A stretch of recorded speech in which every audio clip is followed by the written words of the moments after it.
What number are we up to? The number's got to be getting almost 132. Wow, that isn't bad. Not too shabby. Episode number 132. Nice. Welcome to the Rebel's Edge.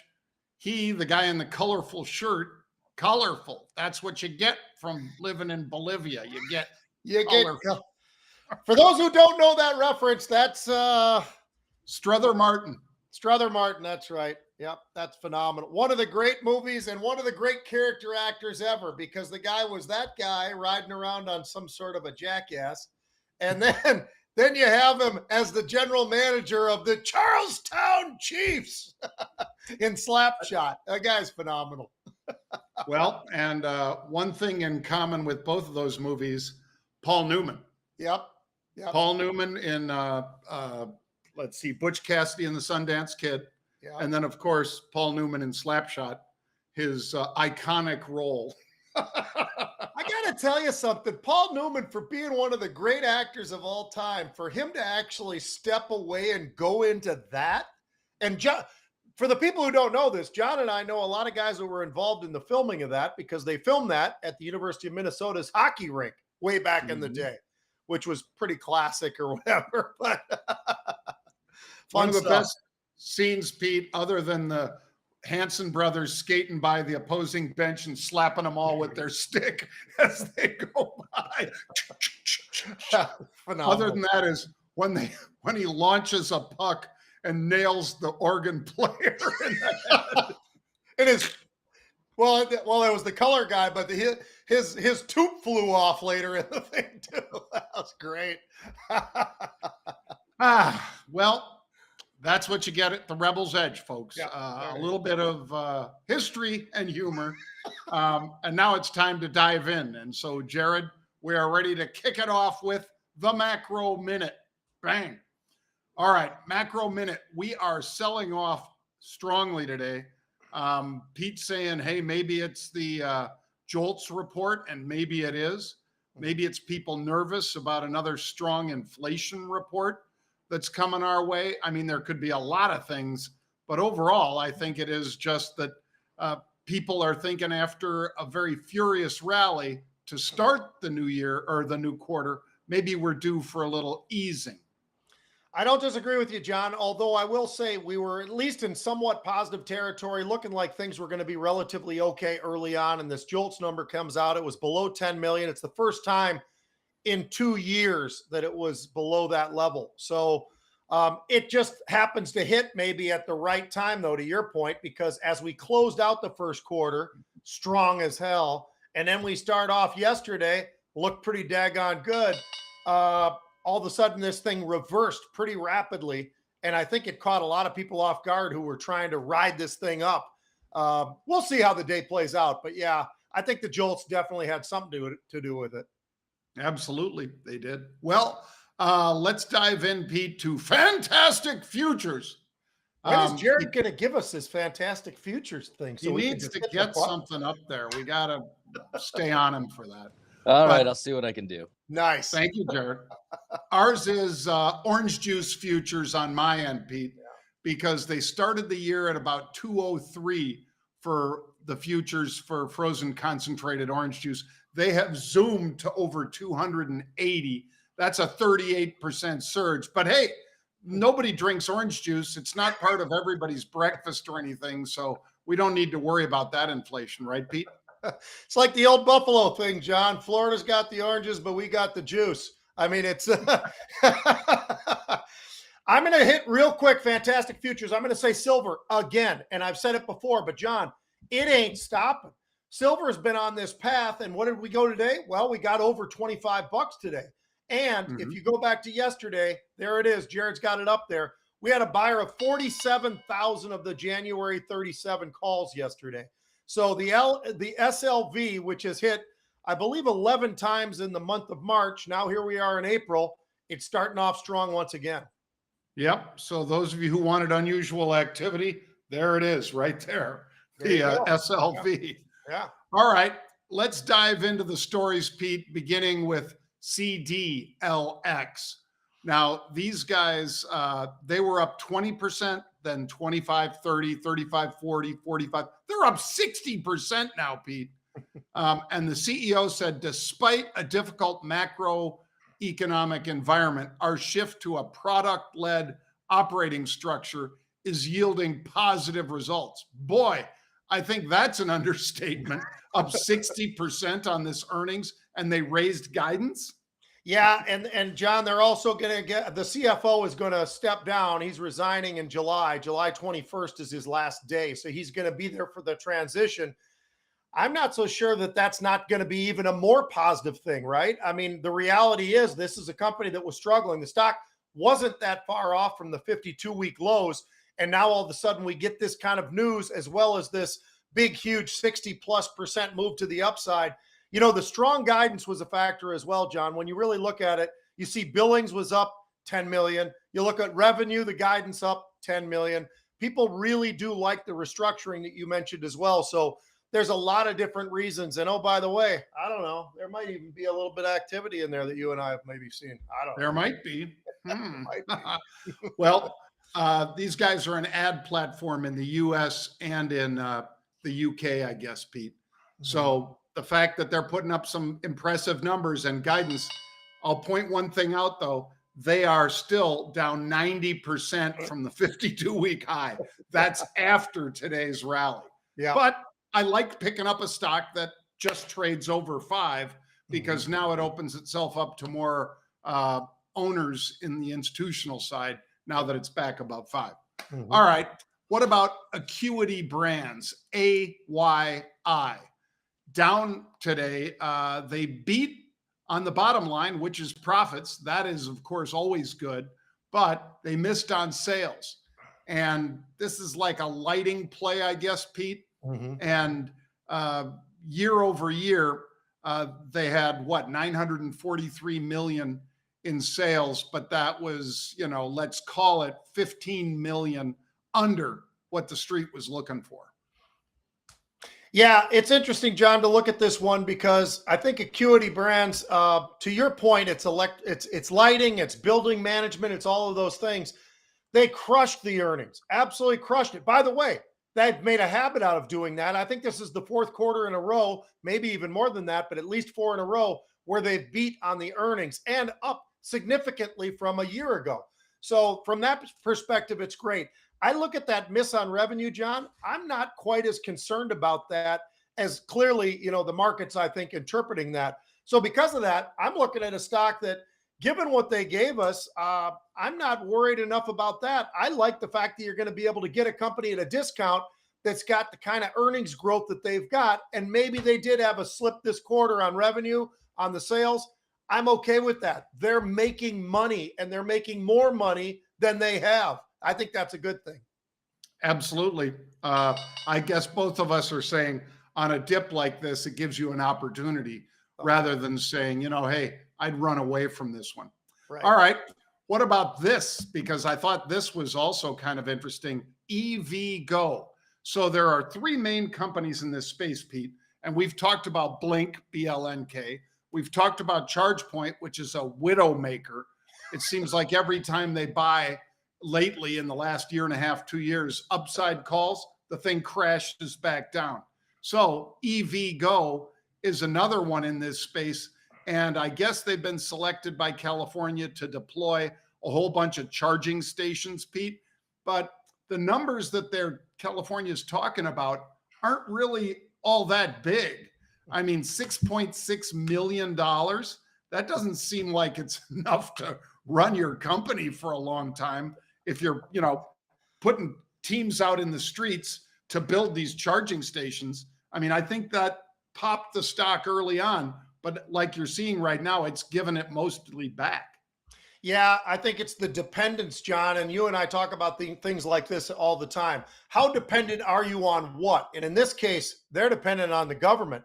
Problem is the amount of money that the government wants to give them and some of the restrictions. If they give them the money, John, that restricts exactly how they can build out these different charging stations, but it's got to be done the way they dictate it to be done in terms of who do they use for some of their supplies. So that's a little bit of an issue. I would say this, though, that partnership with Pilot Flying J, that really could be something very important, I think. And they talked about that in the earnings and the fact that they're going to explode across the country and potentially get an install base of about another 2,000 charging stalls. So with that, they could get a lot. But here's the problem.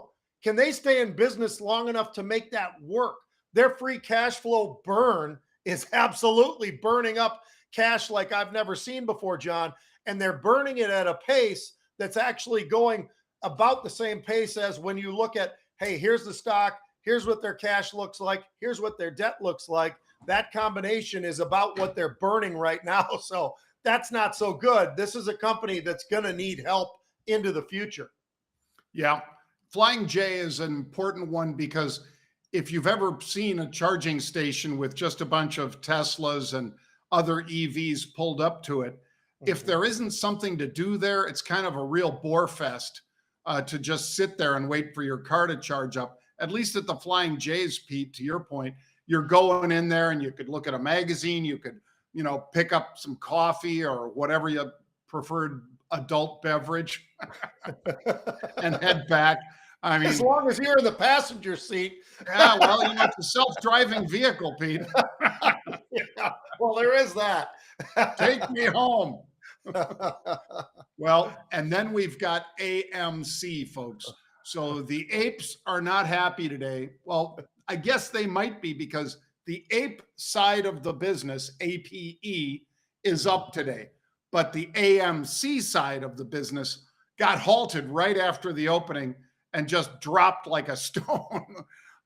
So they entered into some settlement agreement, Pete, for stockholder litigation on the reverse stock split and the APE that we just spoke of. So this one's, a little dicey, and apparently the apes are not supporting this one today. When the apes aren't supporting you, that's got to be a problem, John. I would say that. Yeah. The preferred shares are down 70%. So, since they were issued, there's a lot of different issues here, but it's so difficult to try to, literally, you just keep pulling back pieces of the onion on this thing, right? And what are we getting to? I'm not really sure. It's been a really wild trade. Today is a great example of that, John, because as we're looking at it, they've traded about double normal, and we're only halfway through the day. So I'm sure this is going to be another one of these massive days of trade, at least while they're up and they're up trading and they're not on some sort of a hold once again, like we've seen in the past. So I think it's interesting. I've stayed away from this one, John. Back early on in this whole thing, you and I got involved, made some trades here. I've kind of stayed away since that time, though, just because there's just too many different storylines now to keep up with, and it makes it a little bit more difficult. And I just haven't seen the same kind of opportunities that we had seen before. Yeah, I'm not a huge fan of this, but when we do see a whole bunch of, the March of the Ants, Pete, when we see just a whole bunch of five lots pouring in here, the apes are getting ready to try to run it. Today, they're just letting it go, I guess. All right. What do you got as far as sports? I have a guess about what you might be covering. Well, we had to go with the NCAA tournament, right? I mean, we just had to, just because let's just cover it. Yesterday, you were right. I was right. Jared was right. Just about anybody out there was really pretty accurate on, hey, UConn is going to win. It's just by a matter of how much, right? And you and I went through that yesterday, just how incredible these guys really were going into this tournament. And as the tournament started, Iona by 24. I read them off. St. Mary's by 15. Arkansas, a really good Arkansas team, by the way. They beat them by 23 points. Gonzaga, who was great all year, 28 points. And then they beat Miami by 13. Well, this one was a 17-point, let's call it a rout. They drubbed them in the first half. They whacked them again in the second half and walked away with the national title. And the one thing I think that's missing here, John, we think of UConn women's basketball, right? I mean, we always seem to defer to that. But let's not forget, these guys as a school, they've won 5 national titles themselves on the men's side. So this is not a team that's just out of nowhere and a Cinderella team and all the rest of it. Now, not every single year have they been fantastic, but certainly they've had a lot of great years and a lot of great players who've gone on to the NBA and so forth. So it's a great team effort. But to show you, John, how great of a team effort it was, their field goal shooting was 43%. Their three-point shooting was 35%. Their free throws were nearly 90%. They out-rebounded them as well, 40-34. So in every single metric, they won that game. They deserve to win. Hats off to them. But I got to tell you, John, they don't have it out yet. I'd love to see if the ratings actually continued to be negative as we've gone through the tournament that they had that we talked about yesterday. I just wonder how many people turned it off in the second half and just said, you know what, this started late and I'm tired, and I'm pretty sure UConn's got the win. What do you think? Yeah, I think they needed to hit a bunch of threes to have a shot here, Pete. Mm-hmm. And both teams had 3 players that had double digits, but San Diego State had 13, 13, and 14 for their 3 big scorers. The Huskies had 19, 17, and 16. So in other words, their big scorers were well past what the other guys were putting up. And then they had a bench that was putting in some, making some contributions as well. Like you say, it wasn't quite the blowout that they'd seen in some other games, but, to win by 17 points is still pretty much a drubbing. So, hats off to the UConn Huskies. That was a great performance. Yeah, had a lot of friends who've coached there over the years. A guy named Bobby Diaco was the head football coach for a while. My guy, Norris Wilson was the offensive coordinator for a while. So a lot of ties to the football program, at least for me, John. And we had a kid from Minneapolis North who had a heck of a career up there as well. So, there's been a lot of connections for us. How about this next one, John? How about this? Let's talk about the World Series. And I'm serious. I think it's kind of fun because we like to do things way ahead of time. We'll revisit it. But as of right now, so we obviously started off in the Major League, we've gotten it all kicked off. We played about 4 games. Who do you think early on looks like the team that could be, or teams that could end up in the World Series? I got mine for you. I've got LA. And here's why. I've got the Angels and the Dodgers. And the reason I went with the LA side rather than the Mets and the Yankees that are the favorites to meet up in the World Series, what I like, John, is this. The early on run differential is exactly where I think that why they separate themselves. Both different teams have a run differential of 21 and 22. So in other words, they've had 21 more runs or 22 more runs than they have given up. And I think that's just going to get to be a bigger and bigger number all year. I think Ohtani is unbelievable, obviously. He's got the 2 home runs already. He pitched his first outing was 6 innings. He only had 10 strikeouts. But, I mean, the guy is the most dominating player I think I've ever seen. And then on the Dodgers, you've got Kershaw, who's still amazing at whatever age he is. But the guy continues to be a guy who's an amazing guy who can actually close up a game pretty nicely.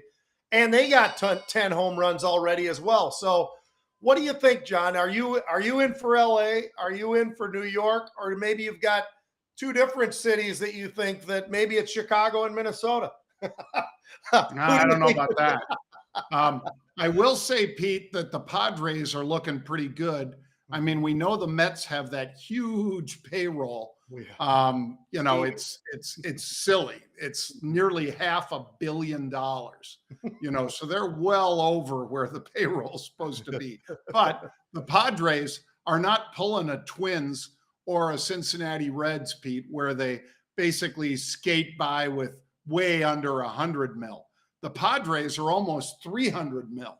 And they've got talent on there. Machado, big 11-year extension and so forth. So I'm not disagreeing with you about West Coast. I think, the Dodgers, the Padres, I think there's a lot of talent and a lot of potential out on the West Coast. The Angels, I tweeted out that one this morning, Pete. I don't know if you saw it, but the right fielder misjudged the ball, went running backwards, and then just barehanded without looking, not barehanded, I'm sorry, behind his back, he just reached and just caught it backhanded, not barehanded, that's what I meant, backhanded in the glove. Just running, he was in the wrong spot, wrong time, but he just basically threw the glove out there and got it. And Ohani, just like you say, was just sitting there going, It's amazing. There's some great talent out there. Again, Padres, Dodgers, as well as the Angels. I think you're right. I would be a West Coast guy right now. And you know what? One of these days we might see Oakland actually be in Las Vegas. That's not that far away, and it's not that crazy of a thought because they want a baseball team, John, and they're going to get one. I guarantee they got their football team. They got their hockey team. They're going to get a baseball team. It's just going to happen finally. Las Vegas will have it. I got one sleeper for you, too. How about those Tampa Bay Rays, man? The Tampa Bay Rays, they don't pay money. They just sit there with a payroll that's always fairly low, and yet they seem to be there. Like every other year, they seem to be that team that just sort of starts moving up and up and up. And I kind of got a feeling that this year might be one of those years as well, John, where, you know what, they don't have the payroll. They're not the Mets. They're not the Yankees. They're none of those kind of teams. But when it's all said and done, it's not always about money. And we know that to be true because we see a lot of teams that spend a lot and they don't seem to go anywhere. So I'm going to give you Tampa as another one that's kind of on the fringes as well. All right. Well, let us know what you think, folks. Join us again tomorrow at 1 p.m. Eastern time. I'll be putting up some reminders about that. So make sure you check it out. Pete and I will be back again tomorrow at 1 p.m. Eastern for the Rebel Edge. Have a great day.